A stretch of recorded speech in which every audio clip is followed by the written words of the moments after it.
Welcome to IBTV. తూర్పుగోదావరి జిల్లా రాజమండ్రి కలెక్టరేట్లో జరిగిన బడ్జెట్ అవుట్ రీచ్ కార్యక్రమంలో మంత్రి నిమ్మల రామానాయుడు పాల్గొన్నారు.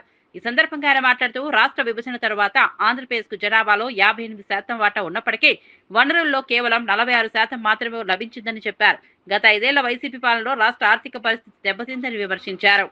ఏ రకంగా అభివృద్ధిని సంక్షేమాన్ని ఈరోజు రాష్ట్రంలో అమలు చేస్తున్నామో ఈ బడ్జెట్ అవుట్ రీచ్ ప్రోగ్రాం ద్వారా ప్రతి జిల్లాలోనూ ప్రతి నియోజకవర్గంలోనూ ప్రతి మండలంలోనూ కూడా ప్రజలకు వివరించాలనేటువంటి ఆలోచనలో భాగంగానే ఈ యొక్క బడ్జెట్ అవుట్ రీచ్ ప్రోగ్రాం ఈరోజు తూర్పుగోదావరి జిల్లా కార్యక్రమంలో మేమందరం కూడా భాగస్వాములం అయ్యామనేటువంటి విషయాన్ని ముందుగా మీ అందరి ద్వారా తెలియజేసుకుంటూ ఉన్నా.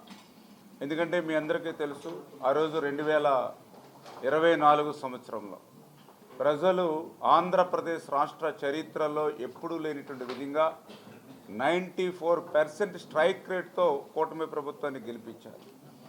అధికారంలోకి వచ్చిన తర్వాత చూస్తే ఆర్థిక పరిస్థితి అంతా కూడా చిన్నాభిన్నంగా ఉన్నటువంటి పరిస్థితి.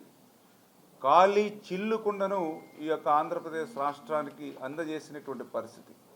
ఖాళీ కొండిస్తే ఏదో రకంగా శ్రమించి నింపుకోవచ్చు, కానీ ఖాళీ చిల్లుకుండ అంటే జగన్మోహన్ రెడ్డి చేసినటువంటి అప్పుల్ని ఒక పక్క తీర్చాలి, ఆయన చేసినటువంటి అప్పులకి వడ్డీలు మరొక పక్కన కట్టాలి, మరొక పక్కన అభివృద్ధిని సంక్షేమాన్ని ప్రజల యొక్క కోరికల మేరకు మళ్ళీ వాటిని కూడా మనం నెరవేర్చాలి.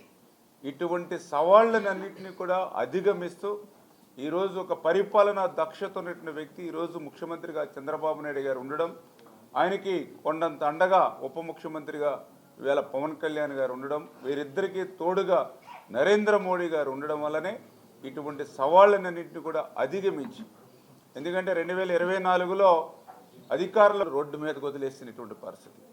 కానీ కూటమి ప్రభుత్వం అట్లా కాకుండా ఇచ్చినటువంటి మాటను నిలబెట్టుకుని 2 బిడ్డలుంటే 26,000, 3 బిడ్డలుంటే 39,000, 4 బిడ్డలుంటే 52,000, 5 బిడ్డలుంటే 65,000 రూపాయలు. ఇది నేను చెప్పడం కాదు, సాక్షాత్తు నేను మొన్న వీడియో కూడా చూసాం. ఆ రోజు తల్లికి వందనం అమలు చేసినప్పుడు పులివెందల నుంచి ఒక ఆమె వీడియో చేసి పెట్టింది. నాకు 5 బిడ్డలు ఉన్నారు, గతంలో నేను ఓటేసి ఇక్కడ ఎమ్మెల్యేకి గెలిపించినటువంటి జగన్మోహన్ రెడ్డి గారు ముఖ్యమంత్రిగా ఉండగా నా 5 బిడ్డలకి నాకు ఒక బిడ్డకే 13,000 రూపాయలు నాకు అకౌంట్లో పడింది.